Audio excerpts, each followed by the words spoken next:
Bonsoir, nous commençons par un accident dramatique ce matin à la Norville. C'est un garçon de 6e scolarisé au collège Albert Camus qui a été percuté, semble-t-il, par un bus scolaire qui manœuvrait à côté de l'établissement. L'enfant est décédé après son arrivée à l'hôpital. Selon certaines informations, ce sont des collégiens qui auraient prévenu le chauffeur de ce qui venait de se produire. Le conducteur a été placé en garde à vue. Une cellule psychologique a immédiatement été mise en place au collège. À la suite de quoi le recteur a tout de suite exprimé sa vive émotion. Et puis l'agression d'une adolescente hier à Juvisy-sur-Orge. Ça s'est produit à la sortie du lycée professionnel. Agression violente à l'arme blanche après avoir été sérieusement bousculée par un groupe de filles. Claire Colombel. Le drame s'est passé hier après-midi, vers 17h30, après la sortie du lycée. Une adolescente de 16 ans, scolarisée dans cet établissement professionnel, a été blessée au couteau par un groupe de 4 à 5 jeunes filles.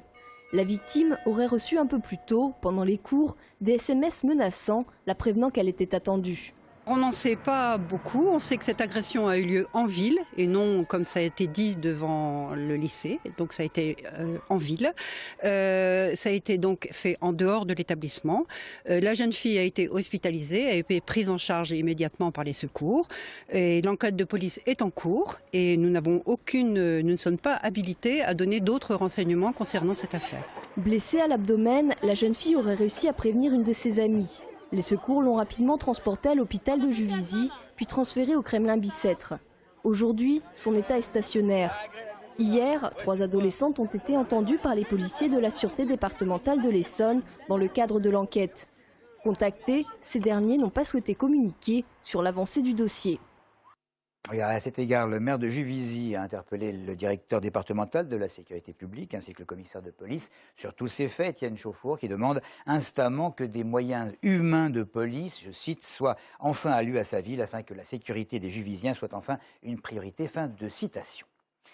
Nous l'évoquions hier, il y a quelques semaines, la loi SRU évoluait. Désormais, les villes de plus de 3 500 habitants devront avoir 25% de logements sociaux contre 20% auparavant. Cela dit, le Secours catholique tire néanmoins la sonnette d'alarme sur le département de l'Essonne. Selon l'évêque du diocèse, Michel Dubos, la crise du logement va s'aggraver. Pour sensibiliser la population et les pouvoirs publics au mal logement, l'association en question lance une campagne. Maxime Lemène. Après le Secours catholique ce soir, comme tous les soirs, de nombreuses personnes vont dormir dans la rue en Essonne, mais ce n'est pas la seule forme d'exclusion que l'association pointe du doigt. Exclusion car selon ses responsables, lorsqu'on n'a pas de logement, aujourd'hui on se retrouve au banc de la société, bidonville, habitat insalubre ou précaire. Les exemples de situations difficiles ne manquent pas. Alors bien sûr, pendant la période hivernale, des centres d'accueil sont mis en place, mais ce n'est pas suffisant. D'ailleurs, le Secours catholique souhaiterait mettre un terme à cette pratique saisonnière pour privilégier de réelles solutions pérennes. L'organisation pense notamment aux 27 000 familles qui attendent des logements sociaux sur le territoire essonnien. Ce que nous demandons, c'est donc la mise en place d'un programme ambitieux de construction de logements sociaux, réels et non pas annoncés. Ce sont des places de logement pérennes. Et ce sont des campagnes de sensibilisation pour le respect de la loi SRU. Parmi les associations qui mettent à disposition des centres d'hébergement, on retrouve notamment Saint-Vincent-de-Paul ou encore la Croix-Rouge. Alors preuve de l'urgence de la situation en Essonne, cette année l'association a dû transformer un accueil de jour de Corbeil-Essonne en accueil de nuit. C'est quelque chose d'inhabituel, c'est la première année où on ouvre constamment comme ça. On nous demande d'être en capacité d'ouvrir en cas de grand froid. Aujourd'hui, on n'est pas en plein grand froid et on ouvre quand même cet accueil de jour. À savoir que l'année dernière, sur les 15 jours de grand froid, on avait ouvert uniquement jusqu'à 21h30 pour faire le relais avec les abris de nuit. Aujourd'hui, on est dans l'obligation d'ouvrir au vu du manque de place sur le département de l'Essonne.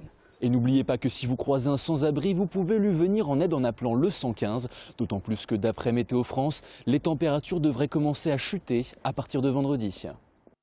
Les préfets du Val-de-Marne et de l'Essonne ont signé l'arrêté visant à assouplir le plan d'exposition au bruit de l'aéroport d'Orly. Ce plan datant de quelques 37 ans était assez contraignant et il régit notamment les règles de constructibilité à proximité des pistes. En fait, en empêchant toute construction, ce plan, il a contribué à figer les communes environnant l'aéroport. Bref, il y aura désormais moyen, avec cet assouplissement signé, de réviser les plans locaux d'urbanisme et d'effectuer certaines réhabilitations, déjà pour ne pas parler de construction.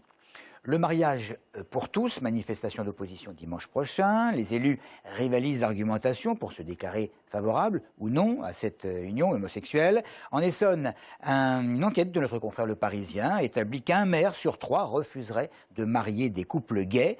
Mais il est à noter dans le département que la célébration d'une union homosexuelle est déjà d'actualité. 4 communes, en effet, autorisent les couples à signer des PACS dans les locaux des hôtels de ville. Ça se passe ainsi à Sainte-Geneviève-des-Bois, à Morsan-sur-Orge, à Montgeron et à Crosne.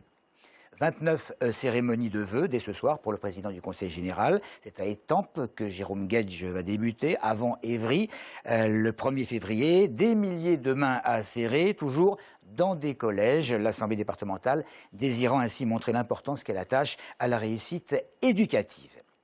Un certain nombre de coups de téléphone ce matin à Télésonne pour avoir des précisions sur cette fameuse navette de la communauté d'agglomération Europe-Essonne que Vincent Delahaye préside. Il s'agit de relier, comme vous le savez peut-être ou pas, les quartiers excentrés ou quartiers populaires aux gares, mairies et centres commerciaux sans débourser un seul sou.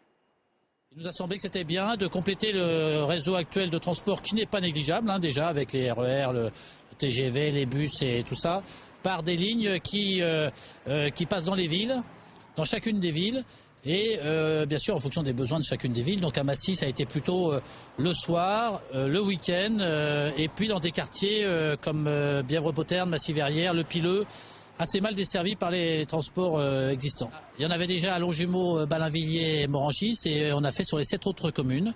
Donc c'est un investissement important, c'est un coût de fonctionnement non négligeable. C'est une navette gratuite pour les usagers, elle est payante bien sûr pour les contribuables puisque c'est le budget de la communauté d'agglomération qui assure et le budget des communes aussi puisque c'est à hauteur de 20% financé par les communes. Donc pour Massy c'est 100 000 € chaque année le fonctionnement de cette navette et on espère qu'elle va être très utilisée parce que elle est destinée à cela et on n'hésitera pas à faire un bilan au bout de 6 mois.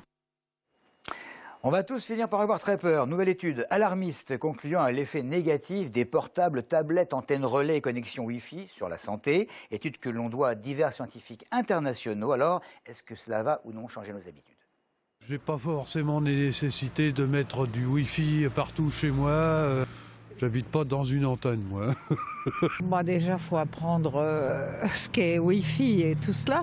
Une neurologue avait mis le doigt dessus, avait dit que c'était assez, même d'être proche de la gare, il y a des ondes qui peuvent être nocives, mais j'y ai pas prêté trop attention. Je les crains comme tout le monde, mais c'est pas ma hantise, non.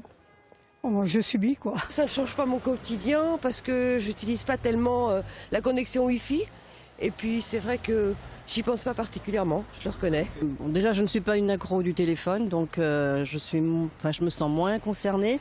Je pense que si je devais faire des achats, un terrain par exemple, ça serait quelque chose de déterminant.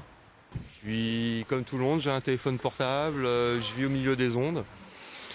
Est-ce que ça va influer quelque chose? J'en sais pas, peut-être. Mais pour l'instant de toute façon on n'a pas de moyen de trop le savoir. Et surtout, on n'a pas le choix. Pour le moment, je ne pense pas que ce soit dangereux. Jusqu'à temps qu'on démontre le contraire, peut-être.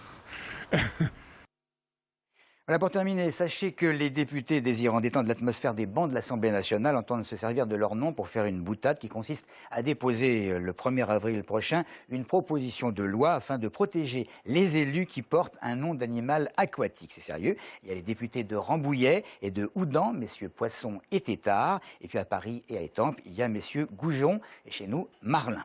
Voilà, merci de nous avoir suivis.